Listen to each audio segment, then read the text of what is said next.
Pemirsa, meski PPKM level 4 diperpanjang hingga 2 Agustus mendatang, pemerintah memberikan kelonggaran bagi pasar rakyat untuk beroperasi. Dan hari ini, Pasar Tanah Abang mulai beroperasi. Di hari pertama kembali dibukanya Pasar Tanah Abang ini, para pedagang mengaku masih sepi pembeli. Meski demikian, ada sejumlah aturan yang wajib dipatuhi oleh para pedagang dan pengunjung. Di antaranya menunjukkan kartu vaksin COVID-19. Selain itu, kapasitas pengunjung juga dibatasi maksimal 50%. Sejauh ini semua ini masih pedagang ya. Kalau untuk pengunjung kayaknya mungkin belum banyak pada tahu.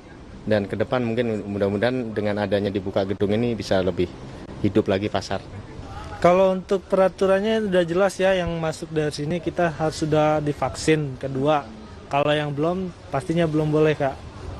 Kan kita supaya menjaga biar nggak ada tersebar virus juga, itu sih safety-nya.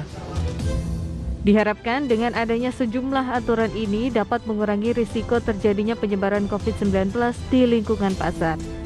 Dari Jakarta, Yasmin Atania, Didit Oktavian, Wildan Aulia Pratama, IDX Channel.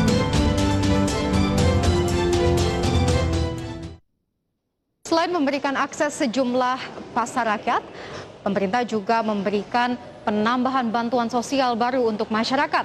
Adapun daftar bansos yang akan diterima masyarakat, diantaranya menambah bantuan kartu sembako sebesar Rp200.000 selama 2 bulan, serta perpanjangan diskon listrik selama 3 bulan untuk 32,6 juta pelanggan.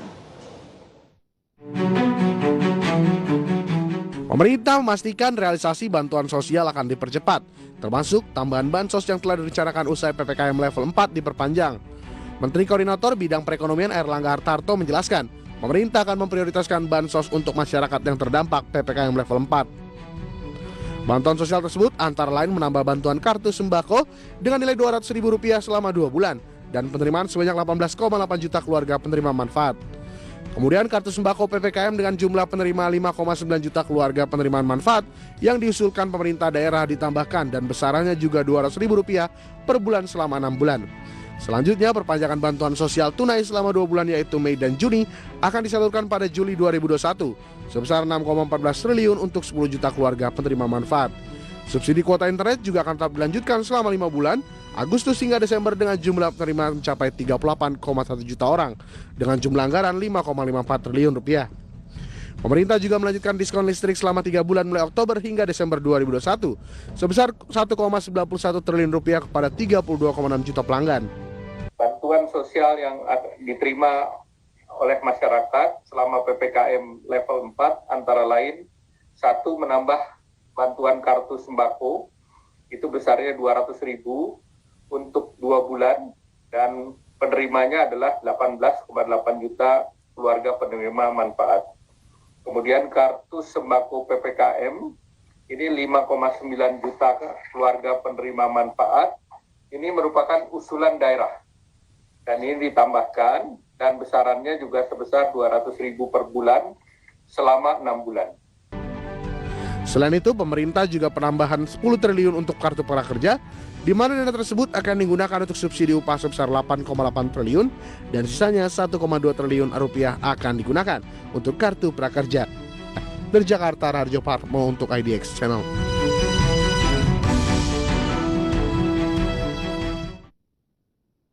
Meski menyayangkan perpanjangan, masyarakat mendukung kebijakan perpanjangan PPKM level 4. Masyarakat berharap kebijakan bantuan sosial tersebut bisa secepatnya diimplementasikan.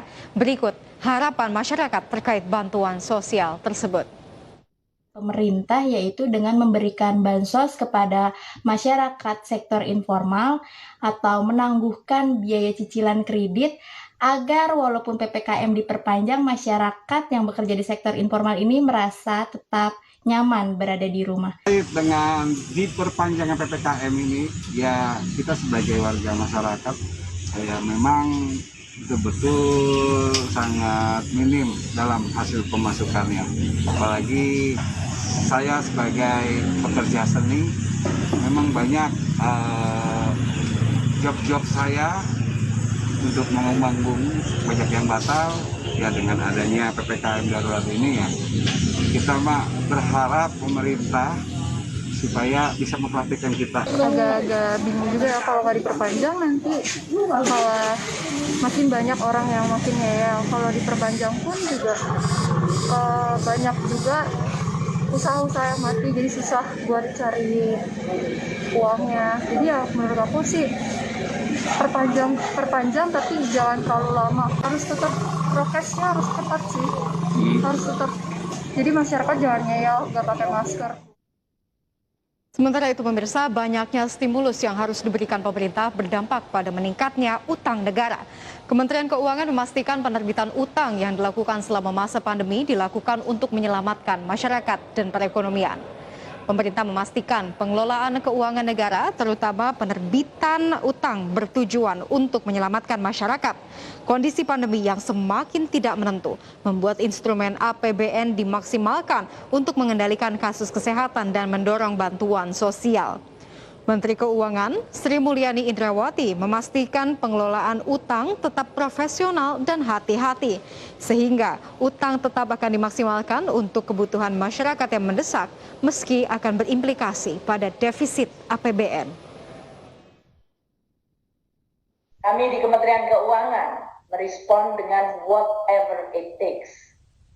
Apapun kita lakukan untuk menyelamatkan warga negara dan perekonomian Indonesia. Dan itu berimplikasi kepada defisit APBN. Kenapa kita harus menambah utang? Seolah-olah menambah utang menjadi tujuan. Padahal dia adalah merupakan instrumen whatever it takes untuk menyelamatkan warga negara dan perekonomian. Pemerintah terus tambah ruang isolasi mandiri. Informasinya usai pariwara.